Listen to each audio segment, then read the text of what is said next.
દાહોદમાં કતવારા પોલીસ સ્ટેશનના પીઆઈ પર હુમલો થયો।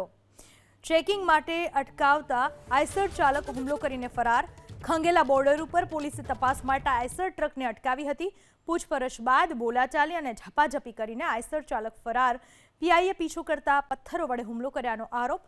પથ્થર પીઆઈ ઉમેશ ગાવિતના માથે વાગતા તેઓ લોહી લુહાણ થયા। પોલીસે 2 લોકોને ઝડપી પાડ્યા છે। ડીવાયએસપી, એલસીબી, એસઓજી સહિતની પોલીસની ટીમ ઘટના સ્થળે પહોંચી હતી। ચેકિંગ માટે અટકાવતા આઈસર ચાલક હુમલો કરીને ફરાર। ખંગેલા બોર્ડર ઉપર પોલીસે તપાસ માટે આઈસર ટ્રકને અટકાવી હતી। પૂછપરછ બાદ બોલાચાલી અને ઝપાઝપી કરીને આઈસર ચાલક ફરાર।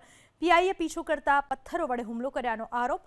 પથ્થર પીઆઈ ઉમેશ ગાવિતના માથે વાગતા તેઓ લોહી લુહાણ થયા। પોલીસે 2 લોકોને ઝડપી પાડ્યા છે। ડીવાયએસપી, એલસીબી, એસઓજી સહિતની પોલીસની ટીમ ઘટના સ્થળે પહોંચી હતી।